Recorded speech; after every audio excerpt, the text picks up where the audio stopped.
Buenos días, miembros de la comunidad universitaria y público que nos acompañan a la Cátedra Integración para el Desarrollo de Centroamérica, bajo la coordinación del Doctorado en Ciencias Económicas 12 y la Maestría en Economía para el Desarrollo MED de la Facultad de Ciencias Económicas de la Universidad de El Salvador.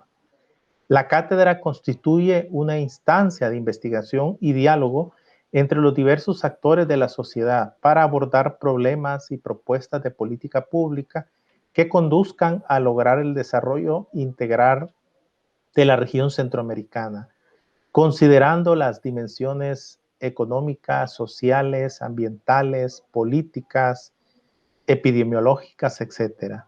Esperamos con este esfuerzo contribuir a reducir las brechas de desigualdad multidimensional que actualmente padece la región centroamericana. Recordarles que la cátedra se está divulgando a través de Facebook Live de la Facultad de Ciencias Económicas de la Universidad de El Salvador, que es @fce.us.edu.sv, donde pueden dejar sus preguntas al ponente. Este día aparece un titular en un periódico matutino que menciona: Biden, migrantes huyen de corrupción, pandillas y hambre en Triángulo Norte.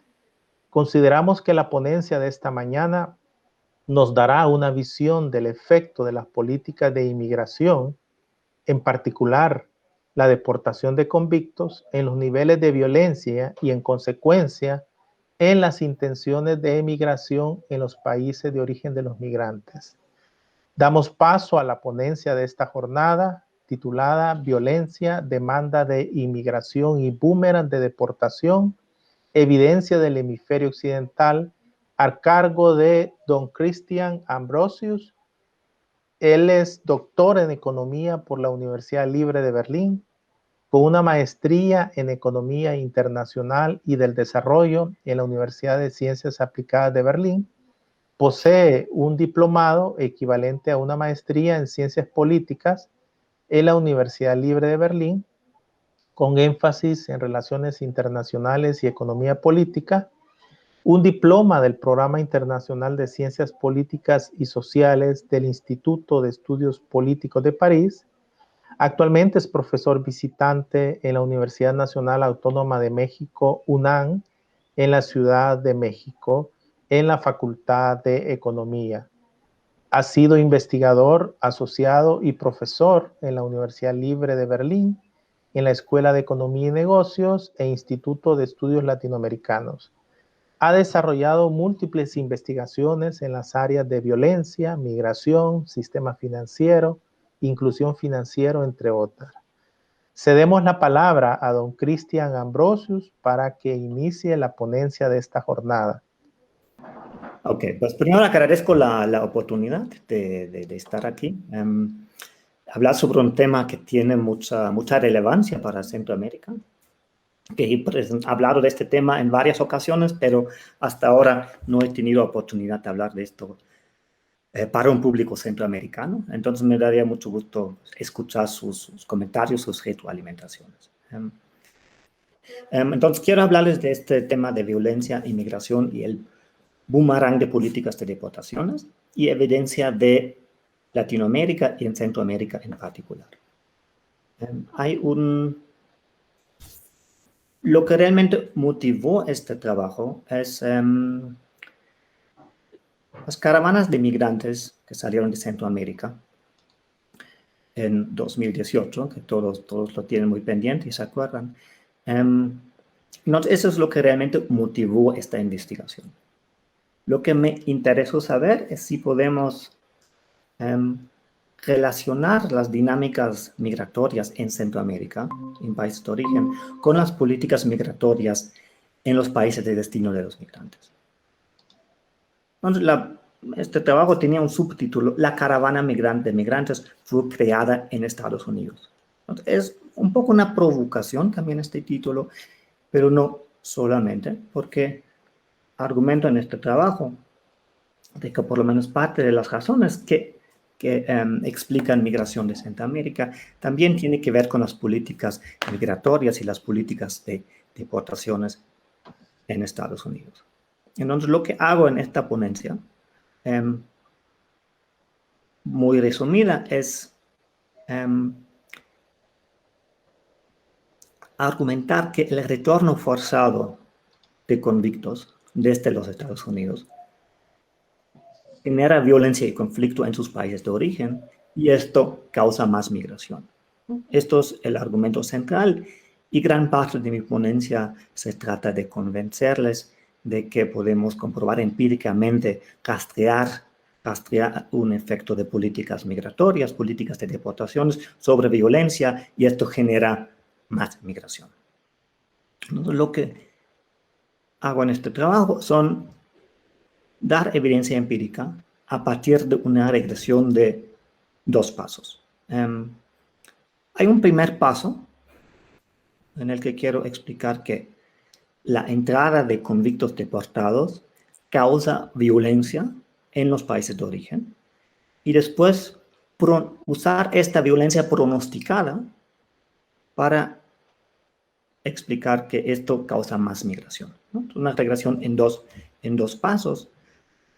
Y estos 2 pasos la aplicamos a diferentes niveles de análisis. Entonces, este trabajo tiene 2 análisis separados. Uno es a nivel de países, basado en un trabajo con David LeBlanc de la Universidad de Virginia, en la que queremos comprobar estos mecanismos en un panel de países, de 20 países latinoamericanos, a lo largo de varios años, desde 2004. Y después lo mismo a nivel subnacional del país de El Salvador. Entonces ahí, aplicando la misma lógica de los pasos, primero explicar cómo la entrada de convictos deportados genera violencia y después cómo esta violencia genera más migración, lo mismo aplicándolo a un estudio subnacional de 260 municipios salvadoreños.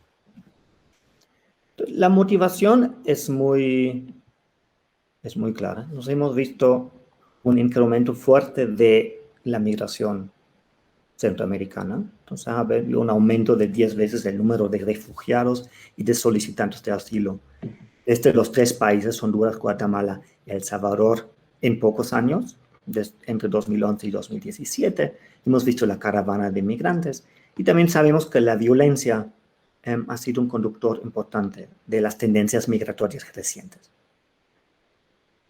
Entonces tenemos, como todos ustedes saben, altos niveles de violencia en Centroamérica. El Salvador, que en el año 2015 fue el país más violento del mundo, y tenemos el fenómeno de las pandillas centroamericanas, quienes hicieron sus primeras apariciones en la ciudad de Los Ángeles en los años 80 y ahora los encontramos a través de todo el Triángulo Norte. La relación entre la migración y la violencia muchas veces se ve desde los países de destino de los migrantes. Entonces tenemos, se acordarán de Donald Trump hablando de los bad hombres que supuestamente traen violencia de los países de origen a sus países, a los países que lo reciben. Yo no voy a entrar mucho a esta discusión. Hay poco fundamento empírico para este argumento. Entonces, hay varios trabajos que básicamente dicen que no hay realmente una relación, que este argumento de que los migrantes traen violencia no tiene fundamento empírico. Pero es una discusión con la que no me voy a meter mucho aquí. Más bien, propongo un cambio de perspectiva. Entonces, el argumento aquí es de que los migrantes huyen de la violencia que previamente ha sido exportada desde Estados Unidos. Entonces tenemos varias anécdotas, también trabajos periodísticos sobre el rol de convictos deportados para altas tasas de violencia. Entonces tengo aquí en las láminas que no se lo puedo enseñar, pero se lo puedo leer, ¿no? Varios, bueno, el contexto salvadoreño ya a finales de los 90s, de quien fue en este entonces el subdirector del Departamento de Investigación Criminal, que ya a finales de los 90s diciendo que muchos de los crímenes más violentas se cometen por personas que estuvieran en Estados Unidos y son deportados sin aviso y traen hábitos desarrollados allá, ¿no? Entonces ya en los 90 aparecen estas afirmaciones, pero no solo en El Salvador. Por eso tengo aquí también una observación muy parecida de Jamaica, del primer ministro de Jamaica, en este entonces, quien decía algo muy parecido. Los millares de criminales deportados han ayudado al incremento del crimen hacia niveles inaceptables y en su regreso a Jamaica se vinculan con redes criminales y continúan sus actividades ilícitas desde nuestras costas. Esto es lo que motiva este trabajo. También tenemos trabajos cualitativos sobre la relación entre deportaciones y violencia. Está el trabajo de Miguel Cruz, muy importante, otros quienes han estudiado el rol de los deportados. Pero también hay trabajos, Jeremy Slack, por ejemplo, quien habla de deportados siendo víctimas, ¿no? Entonces también son no solo el papel en las pandillas, pero también son víctimas para redes criminales. Lo que yo en este trabajo respondo es, a base de todo este trabajo previo cualitativo, demostrar que exista una relación causal y sistemática entre deportaciones, violencia y emigración. Entonces, quiero responder si hay un efecto medible más allá de las trayectorias individuales. Y el análisis de datos confirma la investigación cualitativa previa. Entonces, podemos encontrar un patrón sistemático también más allá del caso centroamericano. Muchos de los trabajos cualitativos que son sobre El Salvador, pero podemos también encontrar un patrón sistemático más allá de este caso salvadoreño. Lo primero que quisiera mostrarles es algo de evidencia a partir de un panel de países latinoamericanos. Entonces, ahí tengo varias gráficas que tenemos un aumento de deportaciones anuales de Estados Unidos importantes a partir de los años 1990. Los Estados Unidos han deportado más de 5 millones de individuos entre 1990 y 2015, que es el periodo que yo observo, faltan los últimos años. Y un 40% de ellos tiene algún antecedente de haber sido convicto por algo, ¿no? Entonces, no necesariamente son crímenes violentos, puede haber manejado sin permiso en estado de ebriedad, ¿no? Una serie de cosas que puede incluir esta categoría. Pero más o menos el 40% ha tenido algún antecedente penal. Entonces, en el primer paso del modelo de análisis entre países, queremos ver si hay un efecto causal del flujo de convictos deportados sobre el nivel de homicidios en los países quienes lo reciben. Entonces, todo medido en tasas por 100.000 habitantes. Y efectos retardados, ¿no? Entonces, reportados que entran el año anterior y podemos ver una relación entre tasas de homicidios que se dan los años siguientes a nivel de países, ¿no? Un panel de países, de 20 países de Latinoamérica y el Caribe. Y es un modelo, no quiero meterme mucho en los detalles tan técnicos, que tal vez también es difícil en la presentación. Es un nivel panel. Controlamos por efectos fijos a nivel país, es decir, que se controla por todo lo que no cambia en el tiempo. Entonces, controla por lo que son legados históricos e instituciones, solo mide cambios que se dan. También controla por efectos fijos anuales. Entonces, cosas que afecten a todos los países por iguales, por ejemplo, cambios en las leyes migratorias, no deberían de afectar los resultados. Y también incluye un gran número de otras variables que se pueden observar, condiciones socioeconómicas, demográficas, etc. Es decir, que aquí queremos aislar un efecto solamente de la entrada de deportados con antecedentes penales, Y controlando por todos estos otros factores, podemos encontrar un efecto de este.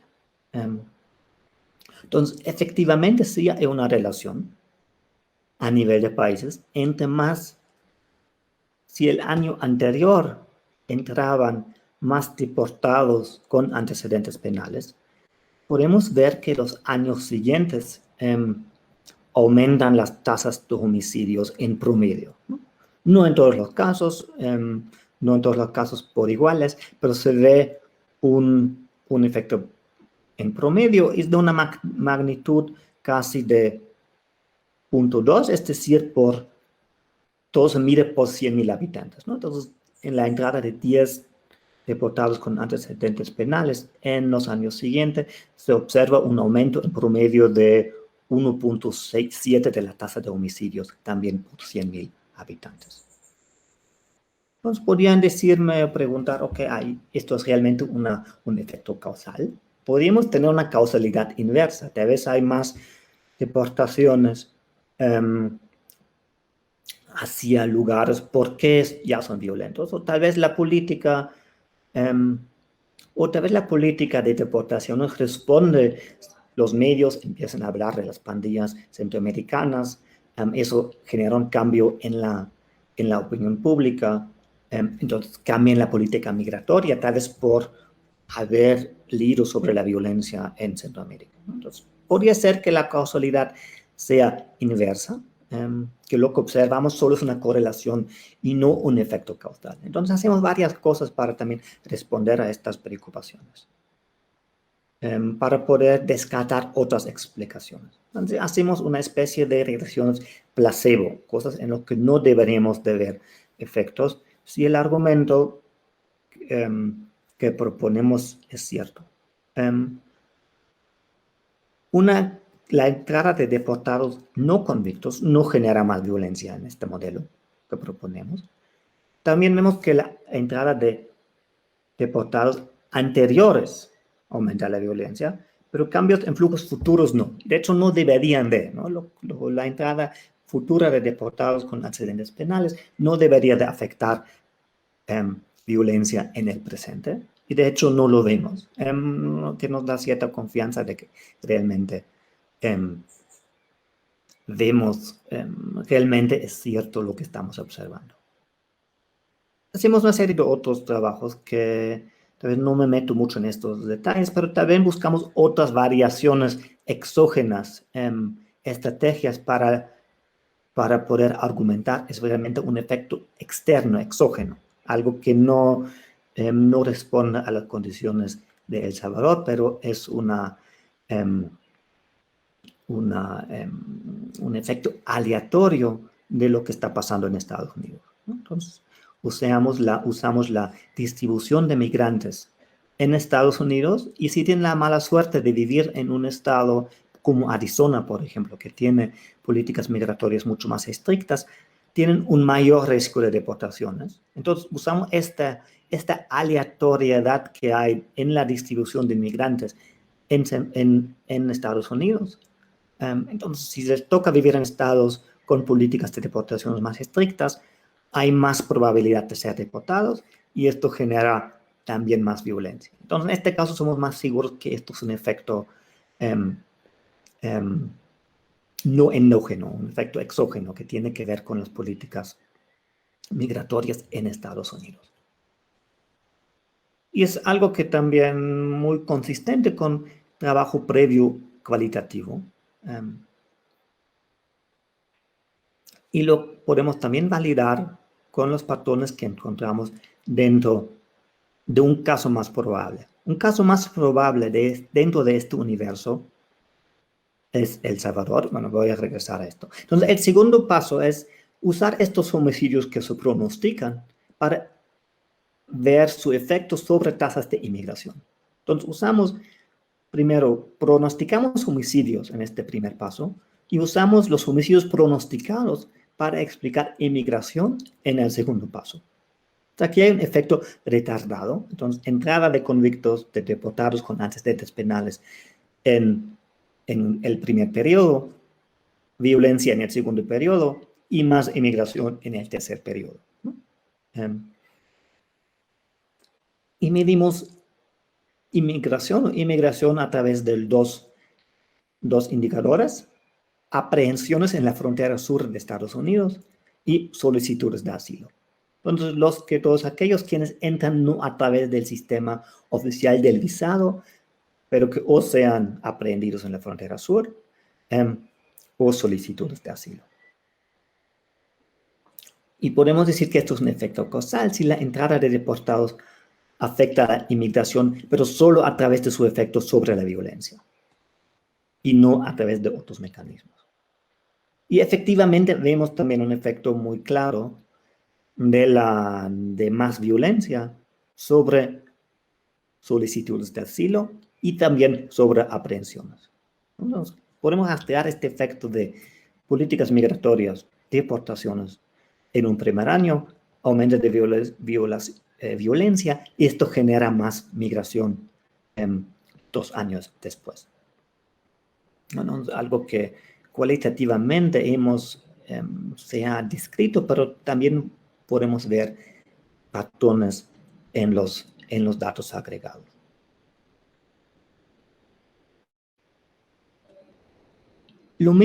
Podemos observar lo mismo dentro de un caso más probable, que es El Salvador. El Salvador en el año 2015 fue el país en Latinoamérica que tenía las tasas de violencia más altas, tasas de homicidios más altos en este año,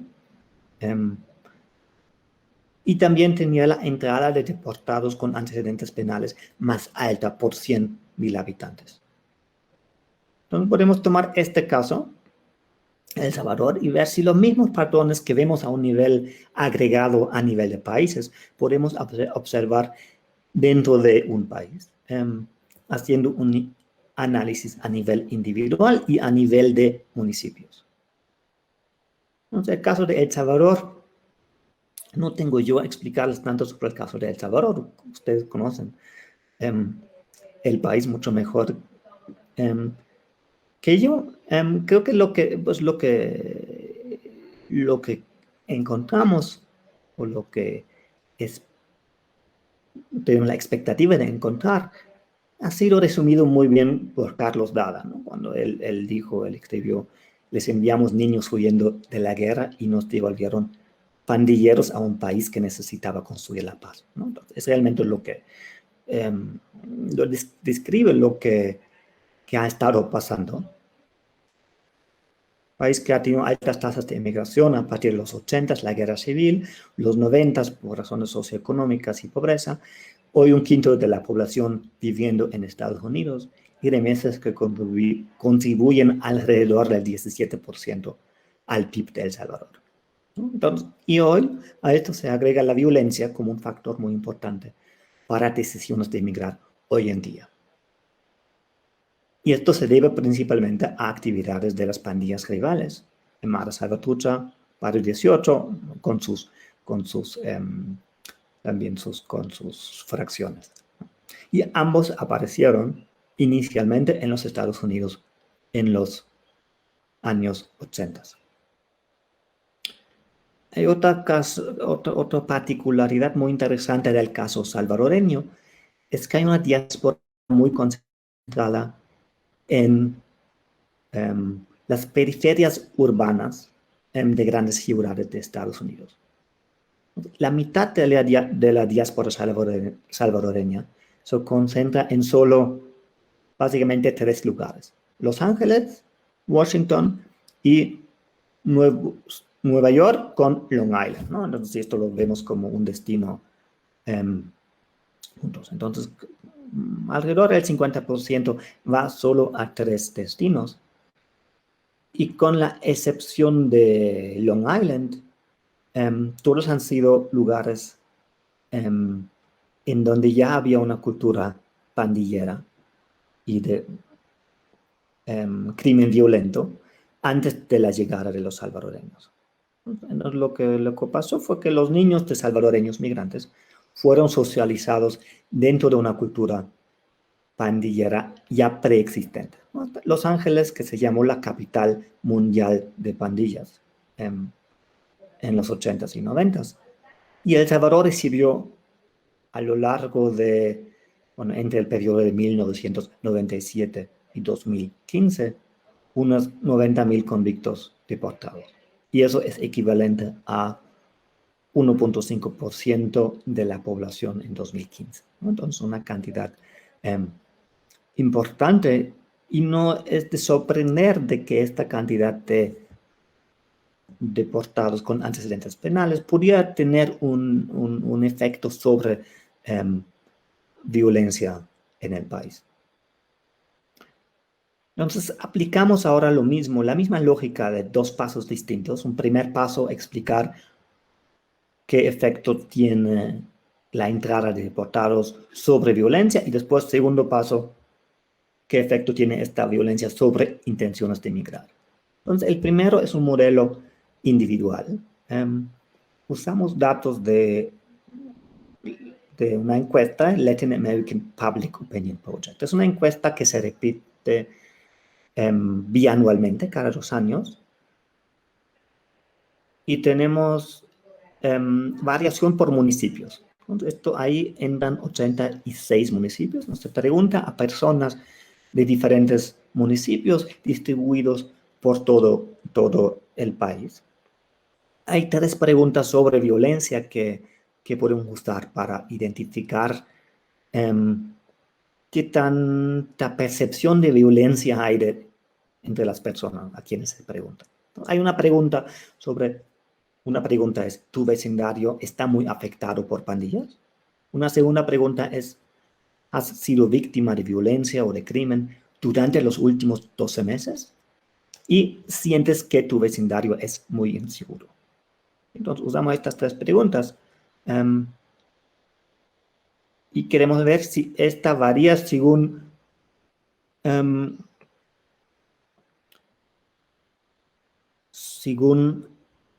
la entrada de deportados a nivel subnacional, a nivel municipal en El Salvador. Ahí el reto es que no podemos observar la entrada de deportados con antecedentes penales a nivel municipal, pero lo que sí tenemos son datos sobre corredores migratorios. Un dato que está basado en pasaportes que se emiten por los consulados salvadoreños. Entonces, los consulados en El Salvador emiten pasaportes, entonces ahí registran lugar de nacimiento y el county o el estado donde viven en Estados Unidos. Entonces, lo que esto permite hacer es observar si ha habido contagio de la violencia a lo largo de estos corredores migratorios. Nos podemos conectar lugar de origen y lugar de destino hasta un nivel bastante detallado, hasta el nivel de county, que sería algo como los municipios de Estados Unidos y los municipios en El Salvador, y ver si podemos observar que ha habido contagio de violencia siguiendo estas rutas, estos corredores de inmigración. No observamos directamente la entrada de deportados, pero es una especie de, como en inglés le dices, smoking gun evidence. ¿No? Vemos un resultado, vemos la pistola con humo todavía, y la investigación cualitativa sugiere que sí son deportados. Deportación es un mecanismo probable en el caso de que vemos un contagio de violencia. Entonces, construimos una variable explicatoria a nivel de municipios, que es qué tan expuestos han sido migrantes salvadoreños a condiciones de crimen violento en Estados Unidos antes de que llegaban. Uso un dato de violencia en Estados Unidos de 1981. Fue antes de la llegada masiva de salvadoreños, quienes huyeron después de la guerra civil. Y eso crea como una cartera de destinos. Tengo una cartera de destinos de todos los migrantes de todos los municipios de El Salvador. Entonces, yo sé dónde han ido, y eso me permite calcular en promedio qué tan expuestos han sido los migrantes a situaciones de crimen violento en los lugares a los que llegaron. Y se controla por varias variables sociodemográficos. edad, género, si tienen niños, situación de socioeconómicas. Y lo que vemos es, entre más las personas, los individuos que responden a la encuesta,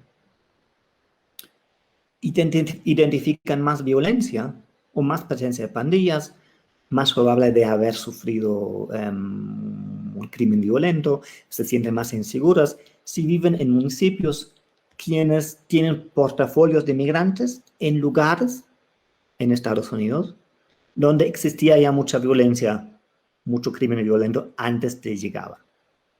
Bueno, eso confirma esta hipótesis de que ha habido contagio de violencia hacia lugares de origen de los migrantes. Entonces, hoy en día identifican más presencia de pandillas y más violencia en estos lugares.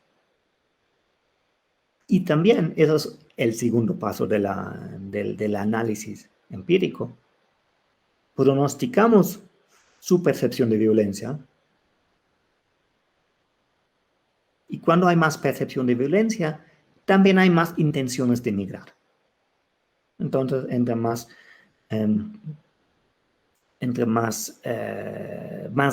dicen que su vecindad está afectado por pandillas, aumenta mucho la intención de migrar. Y entonces, otra vez podemos rastrear un efecto de contagio de violencia a través de rutas migratorias hacia violencia, hacia intenciones de migrar.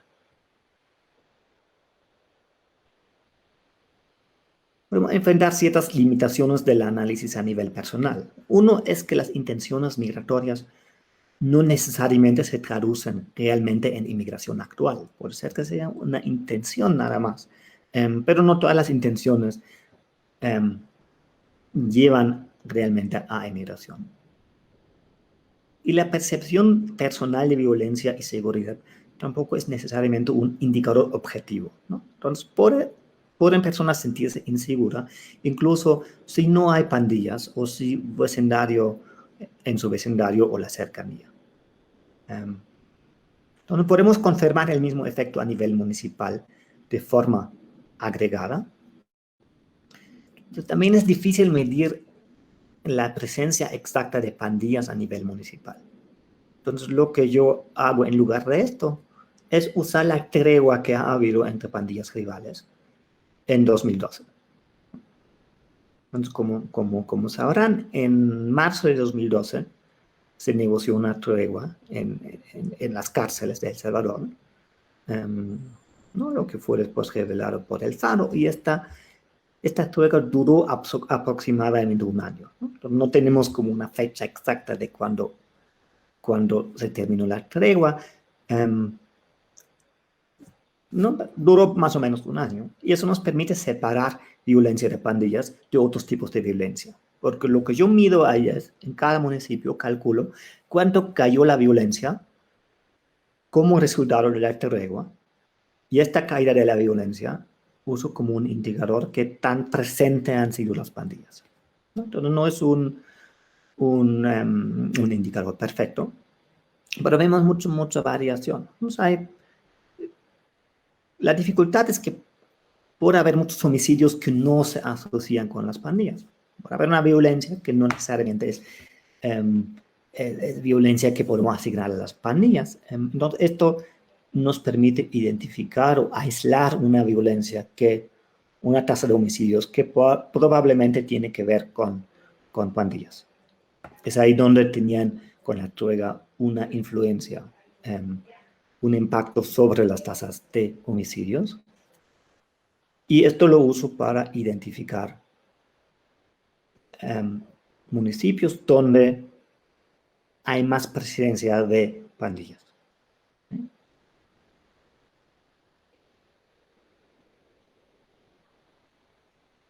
Y la variable explicatoria, ahora en este análisis a nivel municipal de los 260 municipios de El Salvador, es la misma que usamos en el modelo individual. Entre más expuestos los migrantes a condiciones preexistentes de crimen violento en Estados Unidos, más probable que haya presencia de pandillas. Otra vez con varios controles de pretratamiento, con variables que saqué del censo desde 1992, algunos estimados de tasas de homicidios históricos, otros controles sobre los destinos en los que estaban los migrantes, etcétera, ¿no? Entonces, vemos, se confirma la misma relación. Entre más expuesto a crimen violento en Estados Unidos, más probabilidad de tener presencia de pandilla. O más altas las tasas de homicidios que podemos ascribir a las pandillas. Y la variable dependiente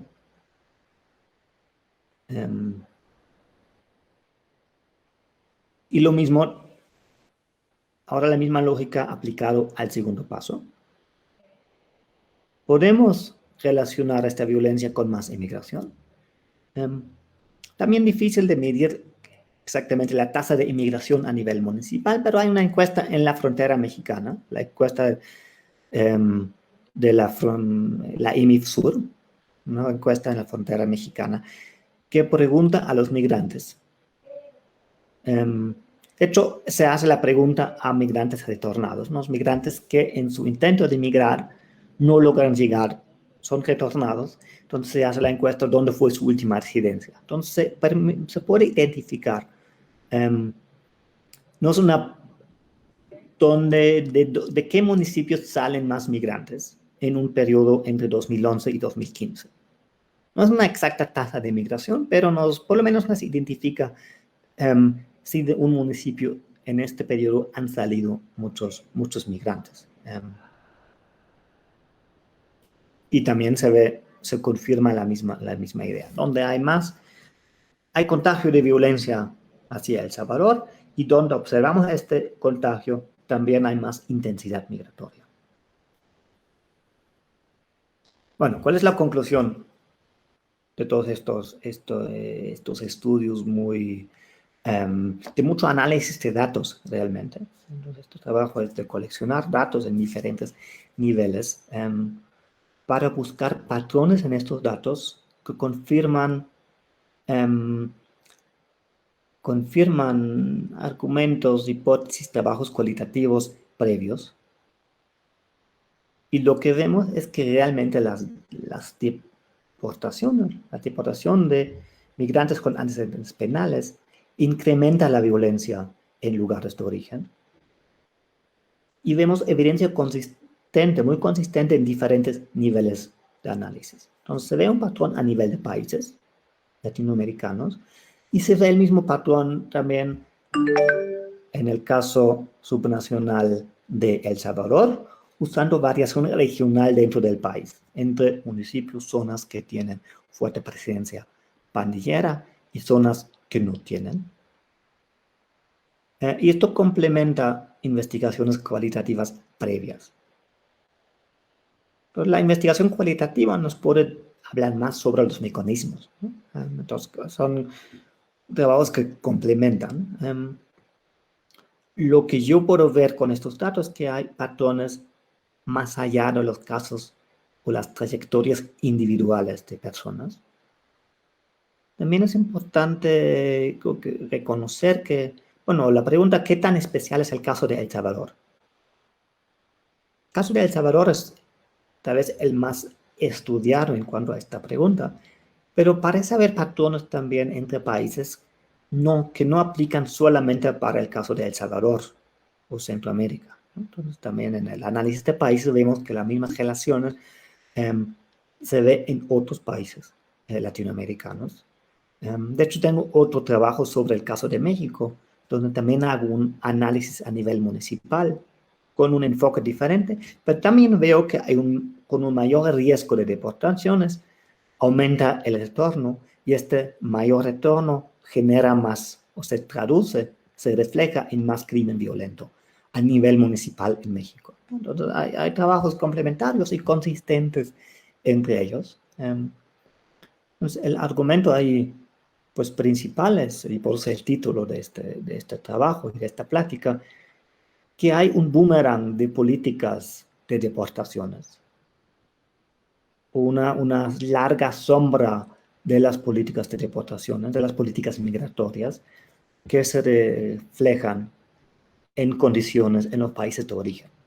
Y estos pueden generar nuevos ciclos migratorios a partir de las políticas migratorias en Estados Unidos, ¿no? Entonces, pues, ¿cuál es realmente la lección, el mensaje que sacamos de ahí en términos de políticas públicas?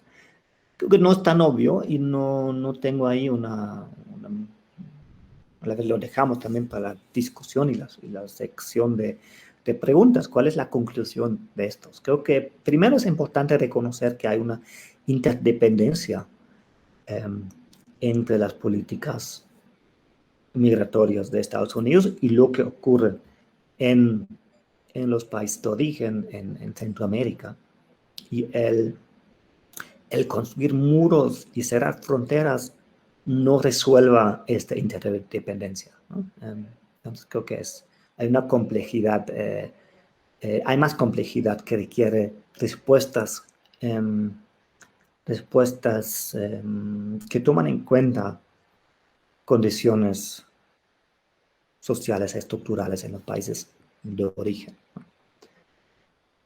¿Tenemos todavía tiempo para preguntas?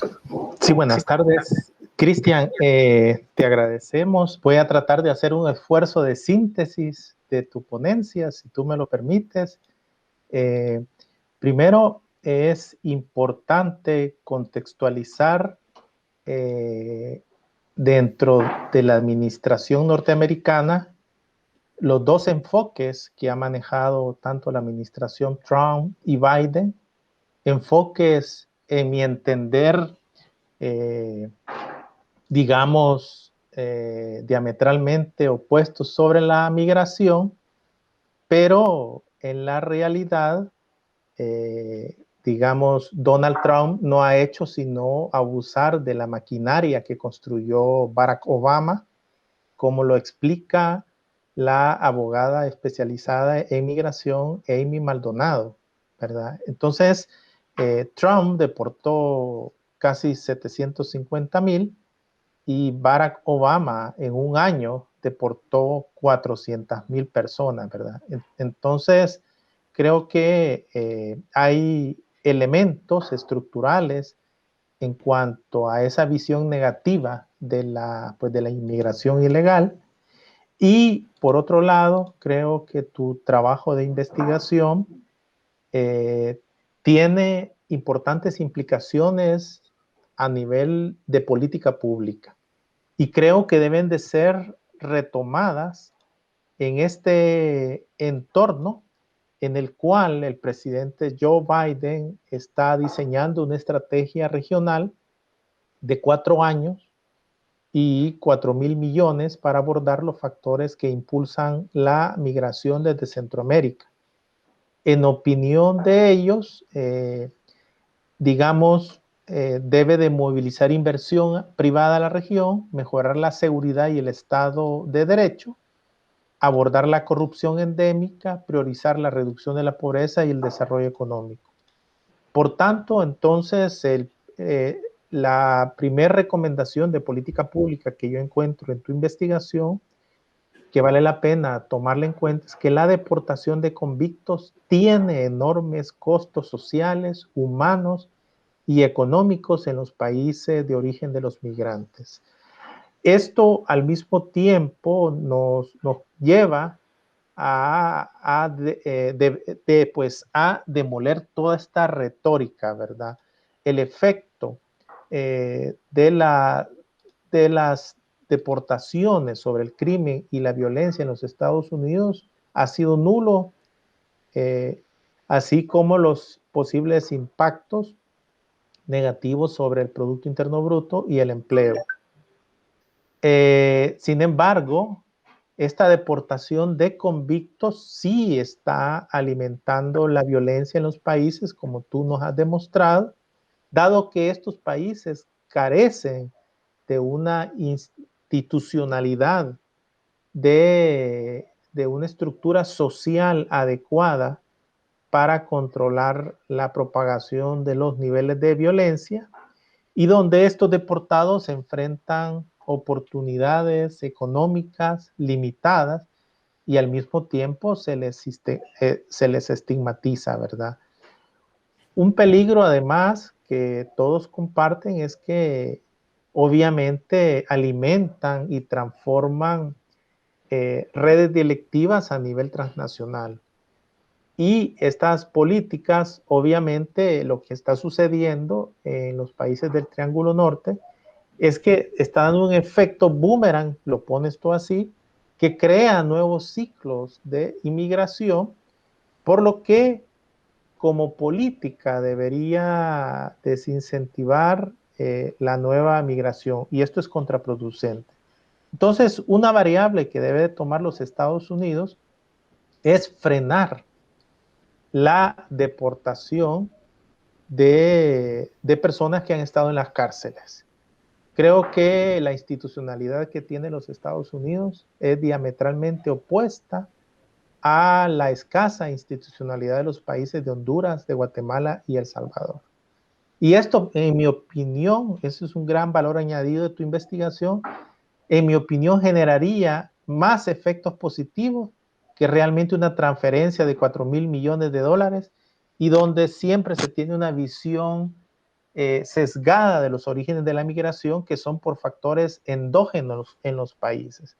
Creo que ese es un análisis que no hace justicia, y que a través de esta línea de investigación que ustedes han levantado, Cristian, parece ser fundamental integrarla dentro de la política de diálogo con la administración Biden. Muchas gracias. Sí, gracias, ¿no? Creo que un excelente comentario, creo que un excelente resumen de lo que decía y cómo conecta con una discusión más amplia, ¿no? Entonces, yo quiero también resaltar lo que dices, que al final la política de deportaciones es algo que no beneficia a los Estados Unidos. Entonces, esa es la literatura con la que no he hablado mucho, pero no hay un beneficio ni en términos económicos ni en términos de violencia. Pero pero sí hay un costo muy alto para los países de origen. Entonces no es una política que al final termina teniendo efectos negativos para todo el mundo, ¿no? A nivel individual y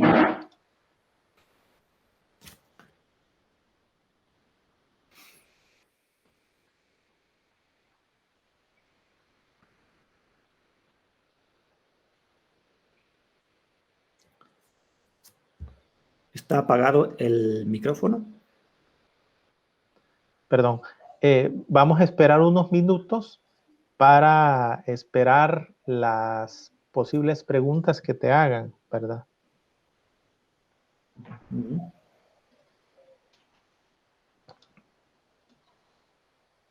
Ahora, hay otra línea de investigación que yo creo que vale la pena abordar, y es el hecho cuando uno evalúa las tasas de migración cualificada que de estos países son tasas de migración cualificada que están en el top mundial.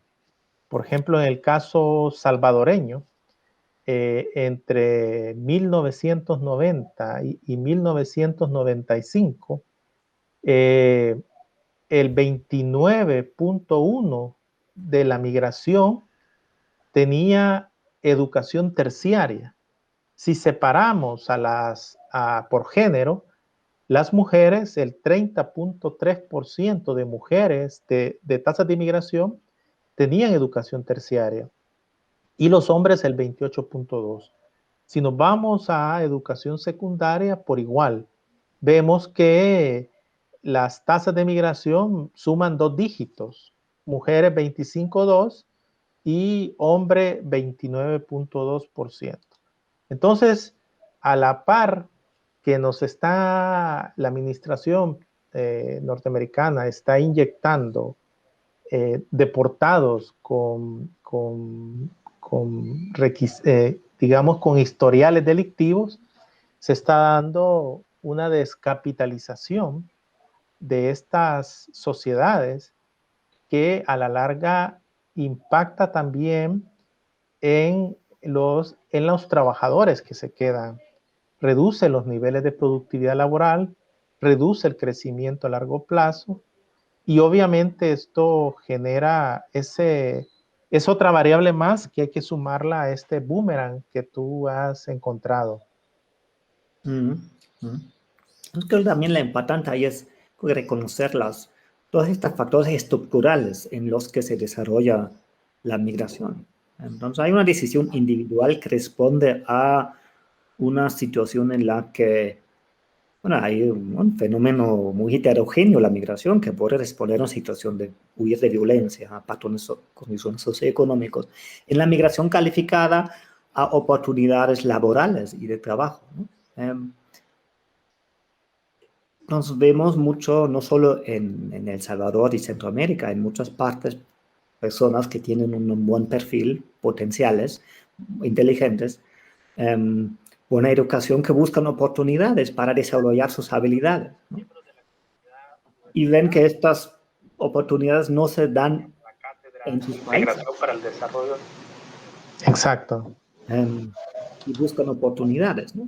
La pregunta difícil ahí en términos de políticas públicas es cómo responder a esto, ¿no? Porque todos los intentos de frenar la migración de los altamente calificados también han sido muy, muy dañinas, muy problemáticas, ¿no? Entonces la pregunta es cómo responder a esto, ¿no? ¿Cuál es cómo lograr que los migrantes calificados vean también una opción, una perspectiva en sus países de origen para contribuir? Incluso muchos contribuyen desde fuera, ¿no? También vemos migrantes desde afuera, la diáspora salvadoreña también se involucra en las condiciones de El Salvador. No, y esto debería de permear el análisis de la administración norteamericana, que la inmigración también genera impactos positivos en la productividad laboral, en la recaudación de impuestos y en el crecimiento económico de los Estados Unidos. No es una migración como la tipificó el expresidente Donald Trump, ¿verdad? Donde todos son unos pillos. Y un ejemplo de ello son estas altas tasas de inmigración cualificada, en la que obviamente hay toda una literatura, todo un corpus que ha medido el impacto favorable de esta migración en la economía norteamericana. Por eso creo conveniente ir agregando estas piezas en el puzzle del fenómeno de la migración que tú has desarrollado, Cristian, con tu colega, con el objetivo de ir, con tu colega David, con el objetivo de ir construyendo pues una narrativa diferente acerca de la migración irregular. Sí, definitivamente. Sí, incluso la migración no calificada tiene beneficios importantes para la economía en Estados Unidos, ¿no? Entonces, que también es ¿no? La migración calificada, donde pues hay menos dudas. También hay muchos estudios que nos demuestran cómo la importancia de los migrantes con menos educación formal, para no decirle no calificada, porque también es un término que, ¿no? que hasta puede ser problemático, pero con menos educación formal, que también son un pilar muy importante de la economía de Estados Unidos. Pues parece ser que no hemos recibido por ahora algunas preguntas. Vamos a ver si vuelvo a revisar y encuentro alguna pregunta. Bueno, no hay preguntas, Cristian. Creo que al final ha sido pues una ponencia enriquecedora que ha dejado nuevas líneas de formulación de políticas públicas para los países del Triángulo Norte y especialmente para El Salvador. Y por otra vía, también otro mecanismo con el que se puede negociar con la administración Trump. Así que desde el doctorado en ciencias económicas y la maestría en economía del desarrollo, queremos darte las gracias por esta ponencia y de nuevo es probable que te vamos a invitar para futuras cátedras. Muchas No, gracias, Cristian. muchas gracias, ¿no? Fue un gran gusto participar. La próxima vez checo mejor la técnica para poder compartir más. Bueno, estuvo estupendo porque a veces también las presentaciones eh, se centra la persona solo en la lámina y no tanto en el diálogo que se puede construir. Sí, a veces. Va, Bueno, muchas gracias. vale, pues un abrazo. Hasta luego.